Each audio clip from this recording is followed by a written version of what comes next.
Bienvenidos a Un Día con Ángel aquí en Excelsior TV. Antes de comentar el tema que he seleccionado para el día de hoy, quiero informarle a usted que estoy pasando por una crisis existencial profunda. No tengo elementos para decidir que he sido espiado por alguna agencia de seguridad de los Estados Unidos. Y eso, pues, me pone en una situación de tristeza. ¿Por qué?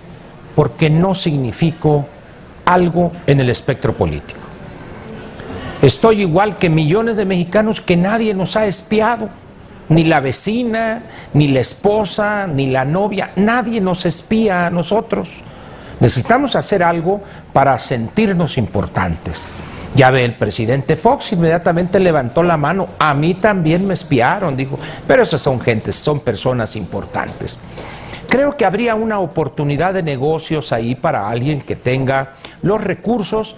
Puede poner una agencia de espionaje y pues manda personas que escuchen sus grabaciones, vean sus correos y luego le manden a usted una constancia.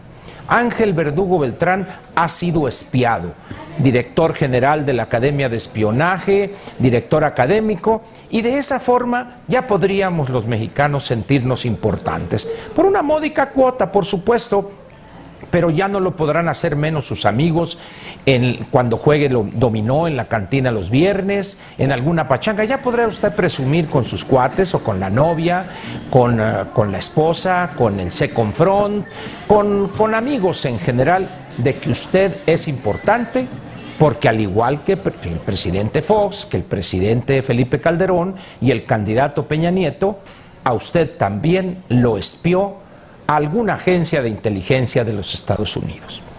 Vayamos al tema de hoy. Seguramente usted ha leído, visto o escuchado declaraciones de algunos líderes empresariales, representantes de organismos de la sociedad civil o de la sociedad incivil, donde se quejan de las decisiones que en materia fiscal han tomado los diputados. Esas decisiones están siendo analizadas en el Senado de la República y prácticamente con ligeras variaciones, una modificación acá, que quítale un punto acá, que muévele para acá, baje el cero en no toca. También los senadores van a aprobar prácticamente lo mismo que aprobaron los diputados. Y se ha lanzado una avalancha de críticas, en algunos casos personas que uno consideraba prudentes y mesuradas, se han volcado con una iracundia, con una ira, con un coraje que uno habría imaginado en otro tipo de personas. Pero todo el mundo parece estar molesto con los diputados. Y algunos otros han visto o se han sorprendido por estas reacciones. Yo soy uno de estos, me han sorprendido esas reacciones. ¿Y por qué? ¿Por qué me han sorprendido las reacciones de muchos de esos personajes del mundo empresarial, de la sociedad civil?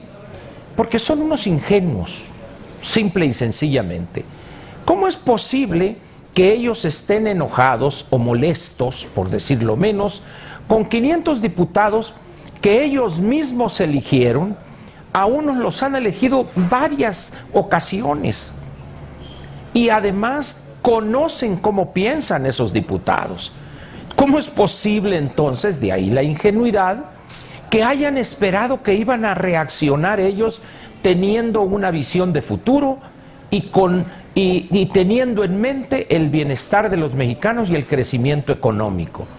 Eso se lo puede usted pedir a alguien de otro planeta, pero a los diputados mexicanos pensar que van a tomar decisiones en función del mejor futuro de México o en el mejor futuro de la población entera, repito, es una completa ingenuidad. Por eso me sorprende esas reacciones de coraje en contra de los diputados. ¿Qué va a pasar con los senadores? Más o menos lo mismo. Van a llegar y van a decir y van a presentar ahí sus gráficas y sus números, pero al final de cuentas los senadores van a actuar prácticamente igual que los diputados. Salvo un cataclismo político, habría cambios fundamentales en el paquete que aprobaron allá en San Lázaro. Pero vayamos a la parte de la ingenuidad de nosotros como ciudadanos. Mire usted, para que podamos nosotros aspirar que en el Congreso se legisle, tendríamos que tener 628 legisladores muy diferentes a los que hoy están en ambas cámaras. Hoy, y no de ahorita, sino desde tiempo inmemorial en este país, desde hace muchísimos decenios, en este país, repito, el único y verdadero legislador es el Poder Ejecutivo. El Poder Ejecutivo es la institución del Estado mexicano donde está la mayor concentración de talento de funcionarios y servidores públicos experimentados. Es ahí también donde se tienen todos los datos del aspecto que usted quiera de la política, la economía, la educación, etc. Es decir, ahí es donde se concentra prácticamente toda la información y datos relevantes para poder vislumbrar la solución de algún problema y poder elaborar una iniciativa de ley o la modificación de alguna vigente con una visión integral y una visión de futuro. Los 628 legisladores ni saben, es más, alguien dirá, bueno, es que sí saben, es cierto, algunos de ellos saben, pero poco. Pero ese no es el problema. El problema con nuestros legisladores no es que sepan poco, es que ignoran mucho. El conocimiento de casi todos ellos de lo que ha pasado en el mundo en estos últimos 50 o 60 años asusta al más pintado. Desconocen prácticamente todo lo que ha sido transformación estructural en el mundo, en decenas de países y muchas de ellas exitosísimas. El caso de Corea, Polonia, Irlanda, Chile, Perú en los años recientes, etc. Decenas de ejemplos podría darle a usted de cómo en esos países se han registrado grandes y profundas transformaciones. Pues estos legisladores nuestros no solo las ignoran, sino que ni siquiera quieren enterarse de ellas.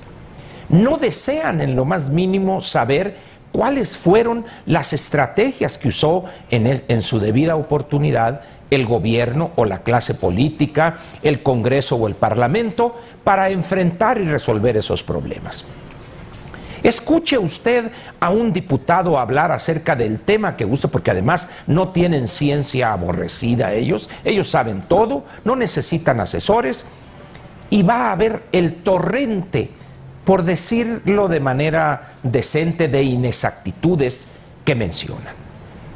En esas condiciones, algo que saben prácticamente todos los mexicanos, y no me estoy metiendo a la parte de honradez, estoy nada más señalando la parte del conocimiento de temas económicos, políticos, educativos, infraestructura, etc. Prácticamente saben muy poco, pero ignoran mucho. ¿Cómo esperar entonces que estas personas iban a aprobar un IVA universal en alimentos y medicinas porque esa es la tendencia universal en cuanto a impuestos se refiere? ¿De dónde acá esperar que ellos iban a diseñar o a plantear una estrategia integral, completa, para combatir el problema de la obesidad, la diabetes y todo lo relacionado con ello? ¿Pero cómo? Ellos quieren la lana, quieren el dinero de la venta de refrescos. Eso es lo que le importa al gobierno, y aquí está el detalle importante que usted no debe olvidar. Esos 628 que están ahí no representan los intereses y las aspiraciones de quienes votaron por ellos. Ellos saben que para poder brincar como cirquero del circo, como trapecista del circo Ataide, tienen que quedar bien con la dirigencia de su partido o con el gobernante en turno. En esas condiciones, les repito lo que dije al principio, cuánta ingenuidad se encierra en nosotros cuando estamos molestos porque no aprobaron una verdadera reforma fiscal. Es una ingenuidad esperar que nuestros legisladores vayan algún día a aprobar una reforma, una ley profunda, real, efectiva y con visión de futuro. Si usted albergaba esperanza alguna en esto, yo le pido de manera muy respetuosa, deséchela. Ahora bien, dirá usted, ¿hay remedio? Claro que hay remedio. Hay casos muy escasos en los que un partido elabora verdaderamente una iniciativa de ley o un proyecto de ley nuevo. En relación con la reforma energética, el Senado de la República tiene 3 proyectos de ley. Uno, el del Ejecutivo, que los priistas van a aprobar íntegramente. La línea partidaria en ese partido sí funciona, no como en el PAN ni en el PRD. Y las otras 2, una de ellas, la del PRD, es un simple y larguísimo rosario de lugares comunes y los viejos clichés que datan de los años 30 del siglo pasado. Y la tercera, la del Partido Acción Nacional, aunque moleste a muchos, de las 3 es la única verdadera reforma que enfrenta los problemas fundamentales y propone soluciones. ¿Y por qué lo hicieron? Pues porque los especialistas que trabajaron en ella son personas que hasta hace poco estaban en el Poder Ejecutivo y tienen experiencia en el tema. Pero repito, el verdadero legislador de este país es el Poder Ejecutivo. Y los 628 legisladores que integran ambas cámaras del Congreso de la Unión le quitarán aquí, le bajarán acá, aumentarán la mezcla mexicana de petróleo para que cuadren las cuentas, subirán la paridad, pero son ocurrencias. Y eso sucede en los 31 congresos locales del país y en la Asamblea Legislativa del Distrito Federal. Repito pues, el verdadero legislador en este país es el Poder Ejecutivo y los legisladores de los diferentes partidos con registro prefieren quedar bien con el gobernante en turno o con las dirigencias de sus respectivos partidos que con usted que votó por ellos. Yo pediría pues que desechemos ese falso una asamblea legislativa donde realmente se legisle, donde realmente se generen leyes que incidan en el desarrollo y crecimiento económico del país. Tenemos que hacer de entrada algo que aparentemente es muy fácil y muy sencillo, pero es prácticamente un obstáculo hoy insalvable.